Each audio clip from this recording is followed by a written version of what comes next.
जय माँ काली। हम तांत्रिक दुर्वासा जुड़ जाएं सभी लोग। आशा करते हैं सभी अच्छे होंगे, स्वस्थ होंगे। आज हम बात करेंगे बड़ी शक्ति के बारे में। आज हम पताल भैरवी के बारे में बात करेंगे, जो इतनी बड़ी शक्ति है। यह शक्ति तंत्र में उस श्रेणी की शक्ति है, जब तांत्रिक भी इसे चलाता है तो उसका भी रोआ रोआ खड़ा हो जाता है। इतनी ताकतवर शक्तियों में ये शक्ति शुमार है। कमज़ोर हृदय वाला साधक जो है इसका सामना तक नहीं कर सकता है। यह सिर्फ उन साधकों के लिए होती है जो हृदय से बहुत मजबूत होते हैं और शमशान में जाना जिनका लगा रहता है, उनके लिए यह साधना है। यह साधना तब प्रयोग में लाई जाती है जब कुछ ऐसा कार्य हो, ज़मीन से जुड़ा हुआ जब कार्य किया जाता है तब इसको याद करता है तांत्रिक, तब इसका जो है प्रयोग किया जाता है। यह हर तांत्रिक के पास नहीं होती है, सिर्फ जो बड़े चोटी के जो तांत्रिक होते हैं, जिनकी बड़े जो है तपस्या होती है, उन्हीं के पास ये उन्हीं के तंत्र में जो है शामिल होती है। यह जमीन का कार्य हो गया, लगभग ये इतनी पावरफुल होती है कि कभी कभार क्या होता है कि किसी अलग शक्ति को लगाने की ज़रूरत नहीं पड़ती है। यह एक शक्ति ही काफ़ी होती है। और जिन लोगों को नहीं पता है कि ज़मीन का कार्य क्या होता है, आपको बता दें कि जो ज़मीन में गड़ा हुआ खजाना होता है, धन होता है, जो पुरातन काल का, पुरातन समय का किसी द्वारा हिफाजत से ज़मीन में जो गाड़ दिया जाता, सुरक्षित रहे, इसलिए जो ज़मीन में गड्ढा करके नीचे गाड़ देते थे, हम उसी खजाने की बात कर रहे हैं। देखो, ऐसे ऐसे कार्य होते हैं, इसका प्रयोग जो है कहाँ पर किया जाता है। देखो, जो नॉर्मल जो आम प्रयोग होते हैं उनके लिए तो बहुत सारी शक्तियां हैं, कर सकते हो। इसका प्रयोग जो है शक्तियों पर ही किया जाता है। यह पताल भैरवी किसी ऐसा नहीं है कि षटकर्म, मारण, मोहन, उच्चाटन, इन सब के लिए नहीं होती है। इन सब के लिए तो निम्न तल की कोटि में जो शक्ति आती है वही कर देती है।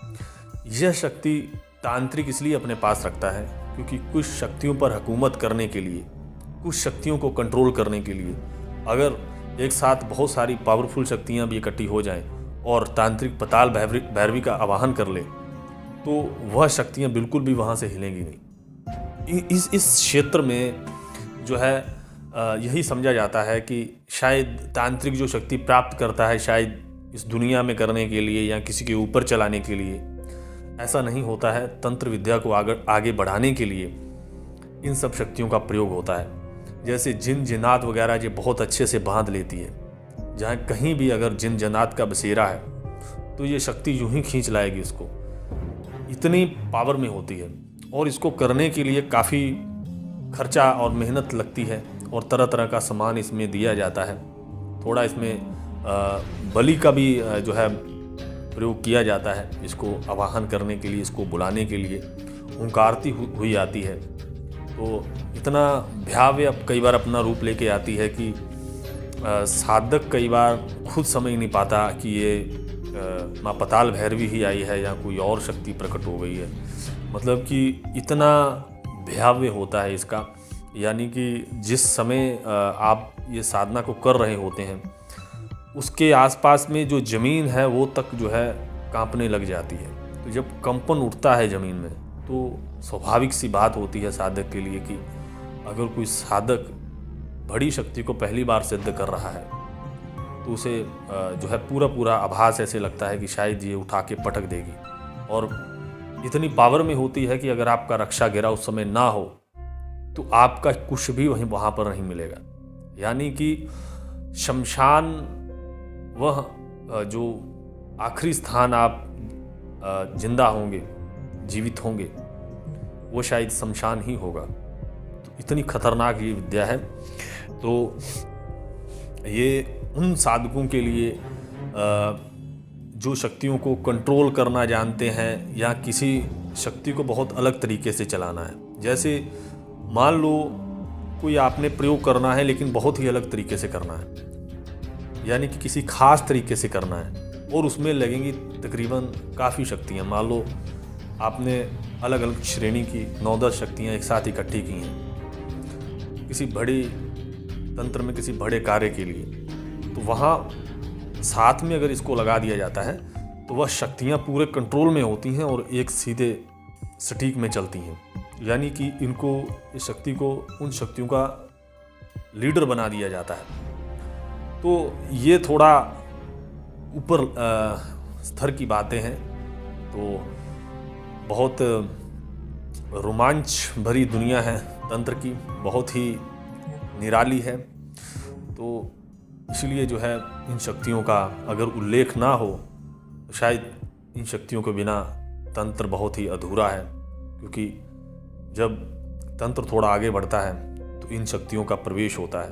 तो साधक फिर जानता है कि क्या क्या स्तर हैं इस तंत्र के, क्या क्या इसकी शाखाएं हैं, इधर किधर को तांत्रिक जो है किस किस तरीके से जो है कार्य करता है। हर तांत्रिक अपने जीवन काल में अलग अलग तरीके से शक्तियों का जो है कार्य करता है।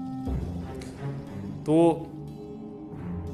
काफ़ी गुप्त रहस्य भी हैं, शायद जो है कभी उजागर करेंगे सभी हम कि क्यों तांत्रिक अकेला ही हो जाता है, क्योंकि ये एक ऐसी विद्या है, शायद ये हमारी आवाज़ जो है उनके कानों तक ही जाएगी। शायद जो साधक हैं, शायद नए साधक इस बात को अभी नहीं समझ पाएंगे, क्योंकि वो सिर्फ अंदाज़ा ही लगा सकते हैं। लेकिन जितना वो अंदाज़ा लगा रहे हैं उससे भी बढ़ के जो है ये तंत्र की विद्या है।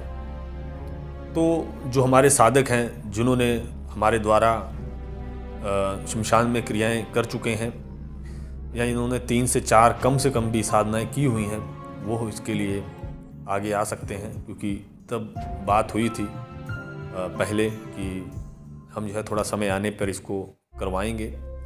तो वह उनमें से कुछ जो है साधक जो है इसको करने के लिए तैयार हो जाएं, जिन्होंने भी ये साधना मांगी थी। तो लेकिन बहुत ध्यानपूर्वक करना है इस साधना को, क्योंकि यह साधना जो है पहले भी हमने करवाई थी। तो उस समय जो है हालात बहुत बेकाबू हो जाते हैं एकदम से, तो क्योंकि डर इतना बढ़ जाता है। तो आपने डरना बिल्कुल भी नहीं है। तो इसके लिए जो है तैयारी कर लो और हमें संपर्क कर सकते हो। और जो बाकी के साधक हैं जो इस साधना को करना चाहते हैं, पहले उनको कुछ क्रिया करनी होगी हमसे लेके। वह एक हम क्रिया देंगे जो कि काफ़ी पावरफुल होती है। अगर उसमें आप सफल हो गए तो ये उसके बाद यही क्रिया आप कर सकते हो, क्योंकि वो आपका इम्तिहान होगा। पावरफुल क्रिया है लेकिन उसमें जान नहीं जाएगी, लेकिन उसमें अगर सफल हो गए तो उसके बाद ये क्रिया कर सकते हो, ये साधना कर सकते हो। और अगर ये आपने साधना कर ली तो कुछ छोटी मोटी शक्ति की आपको कभी ज़रूरत ज़िंदगी भर नहीं पड़ेगी, क्योंकि ये छोटी मोटी शक्तियों को खुद ही उठा लाती है आसपास से। तो इतनी क्षमता है इसमें, खुद में ही ये इतनी सब कुछ कर सकती है, इतनी सक्षम है ये जो आप छोटी मोटी जो शक्तियां हैं उसको कंट्रोल करके चलाते हो।